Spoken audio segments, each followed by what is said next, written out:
Napier is a special place because it's in a community where it's trying to improve its environment, enrich the children in the neighborhood and the community to make a better schooling for the community. We had a safe walk. We do the food pantry, the mobile market, the garden. We also do health classes. What makes Napier a special place is a support group. Anywhere there's kids, there's always room for development. We provide support with each other for different things that we have going on. I just love this school and I like coming back. What is the heart of Napier, and what is it about this culture that is so important for this learning community? Our children come from a high poverty, high crime community, but that's no excuse for them not to get the best education possible. Our kids are so emotionally scarred.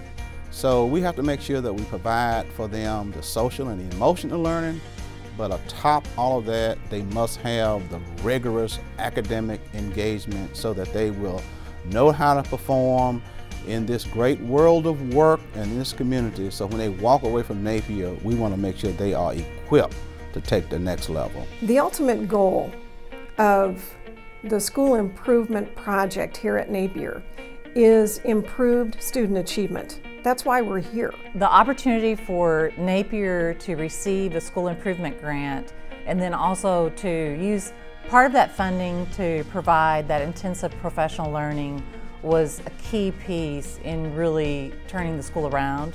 Last year we saw increases in math and reading achievement at Napier, and it was one of two of the priority schools that showed significant increases in student achievement.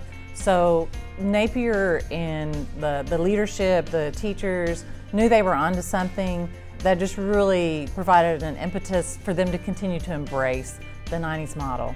I'd say the level of instructional strategies has just skyrocketed, mostly because of the process that goes along with the 90s and the data team meetings and the actual PLCs that are being formed and nurtured, and the consistency of meeting every week and having professional conversations about strategies that work. We were meeting just to get things done. Now we're really meeting to make sure that we're differentiating instructional strategies for all students and all learning. The data team process has helped us know what we need to be focusing on. We chart all of that data. We get to see where the students are at the beginning and then come back and see if we've seen growth. It's laser-like focus. And so we see in that skill how have our students progressed. And when they reach the goal, we switch to another standard. This collaborative team recognizes that they own every student on the team. It's not just my class and your class, but here are the students, and we have this intervention time. It's a 45-minute period. How do we best meet the needs of our students, knowing that they're at different ability levels? And so the collaboration has allowed them to do that, and it's been remarkable progress. It brings out the professionalism of the teachers. So much is out of their control. With data teams, they are encouraged to make their own decisions, and the professional development that they've received has helped fill in any gaps that they might have had as far as how do I create this particular lesson? How do I interpret this data so that I can then think about strategies? We are seeing teachers rise to new levels, and the whole concept of teacher leaders is vibrant at this school. As we do observations, I've had the conversation with teachers that the observation is not about your instruction, but about student learning. It's a successful lesson if you're seeing students move toward the objective or mastering the objective. Since the implementation of the framework and what the center has brought, I think we have a little more of a consistent quality throughout the building. I think the quality of instruction has improved tremendously. And I think those best practices are being shared instead of just being focused on certain classrooms. As a leader, I think it is tremendously important to give teachers feedback. And honest feedback is important. And I think by participating in the data meetings and being in there with the teachers to actually hear what's going on in their classroom, first of all, I get a snapshot of what they're thinking and how they actually teach. And then when I go in to evaluate them, I have a better idea of how to help them.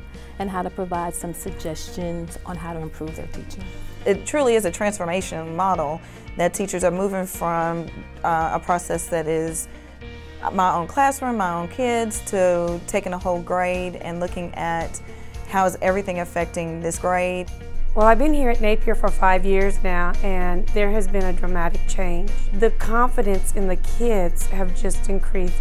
They are taking ownership of their learning. It means something to them. And when it means something to them, they're happier, they're more excited about learning, and they don't feel that there's much of a struggle. We don't necessarily have the best circumstances, but we can come out on top by hard work and not giving up. And I push with my kids. We have a class pledge. We will not be quitters. We will give it our all, and we will shine like stars. It's the kids wanting to better themselves and believing that they can do it. So that's what Napier is all about. We're just a community and a culture that expect great things. Our motto, learning is our business, but above all, we expect more. We are not at the top, but we've made tremendous progress.